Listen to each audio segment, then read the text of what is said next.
Ang 2025 po so far ay parang isang year na kung saan parang katumbas po ng ilang taon na sa dami ng mga nangyari.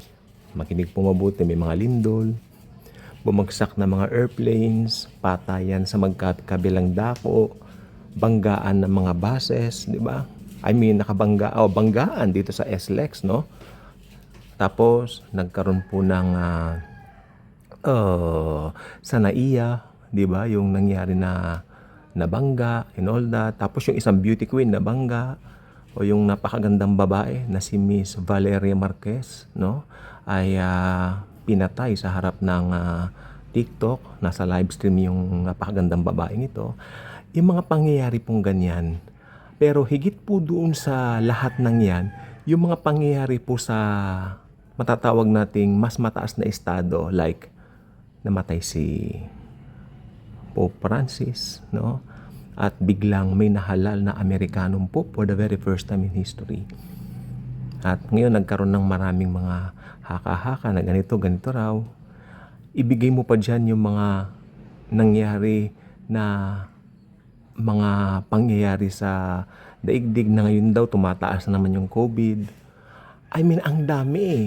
Hindi magkakasya ngayon sa social media natin or should I say, hindi mo na maharap kung ano ba talaga ang pagtutuunan mo ng pansin sa dami nangyayari.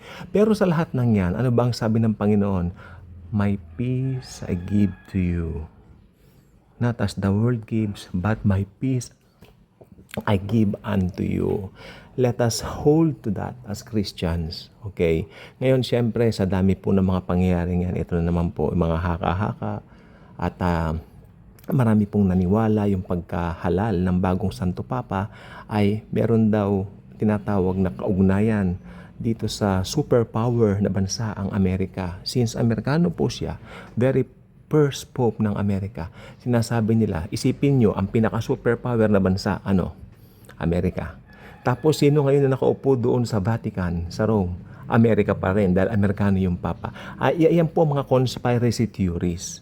At ang pinagmulan po niyan ay walang iba kundi yung Malachi prophecy. Okay, yung Malachi prophecy po, it has something to do with the Catholic Church.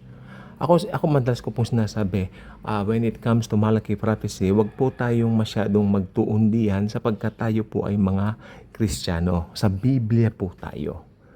Ngayon, nakaangkla po ba sa Biblia lahat ng sinabi ko? Ang tanging masasabi ko lang po, sabi ng Panginoon, marami po talagang mangyayari mga ganyan na pangyayari sa mundo. Kasi ang sabi po nga ng Biblia, pasama ng pasama ang mundo. Huwag kayong maniwala na pabuti ng pabuti ang mundo. No? Pasama ng pasama ang mundo. Ayan po, sa huling, anong sabi ng Bible? Sa huling panahon, magiging makasarili ang bawat tao, lovers of themselves rather than lovers of God. Ito po ay buong katotohanan na hindi mo pwedeng pasubalian just because gusto mong palabasin na maganda ang nangyayari sa paligid. No, it's not. Pero ang maganda po nito, sa gitna po ng lahat ng ito, I love what Dr. David Jeremiah said. Sabi niya gano'n, meron daw bagyo doon pala sa lugar niya. Tinignan niya yung lugar niya kasi bumabagyo. I forgot the name kung ano yung lugar, yung mismong lugar niya, no? At bumabagyo raw po sa lugar niya. Ngayon, tinignan niya sa computer kasi makikita mo sa computer doon sa internet, no, sa satellite, kung ano yung nangyayari. Okay? Kung gaano kalaki yung bagyo. Well, ang bagyo pala, sabi niya, ay nasakop itong buong lugar namin. Pero ito ako, nasa gitna ng computer ko, sabi niya, nagkakape at nagbabasa ng Bible at nagla-live stream siya sa mga believers na pinag-share niya ng Word of God. Ibig sabihin, sa gitna ng storm, maganda yung sabi niya, nandun yung kapayapaan ni Christ, ni Kristo. Ayan po ang maganda po dito. So, huwag po tayong matatakot.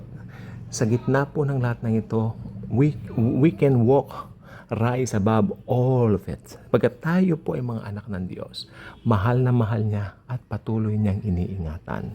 Yung mga conspiracy theories like si Donald Trump daw ang Antichrist, tinatayo na yung Third Temple, well, sa mga bagay pong yan, sa dami ng conspiracy theories, mas maganda po, makinig na lang po kayo ng mga grace preachings no? Si Rene Rowland, si Basa Rajken, Joseph Prince, no? Joel Austin, yan, makinig po kayo diyan dahil lalago po ang pananampalataya. Joyce Myers, I love it, no? Ayan mga talagang nakakapagpalago ng Tony Evans, yan, nakakapagpalago ng pananampalataya ko, no? Especially si Joel Austin. May time sa buhay ko na talagang wow, talagang down na down, you know.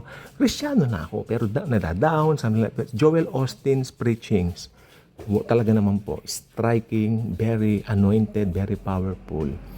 Okay, so Joseph Prince as well.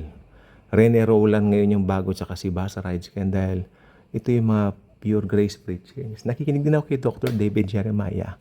Mahusay po siya. Yung mga ganyan, punuin po ninyo ang phones ninyo o ang mga buhay natin ng pananampalataya sa Panginoon. No, i-focus po natin sa Kanya. Masyado na maraming conspiracy theories. Nakakalito na po. God bless.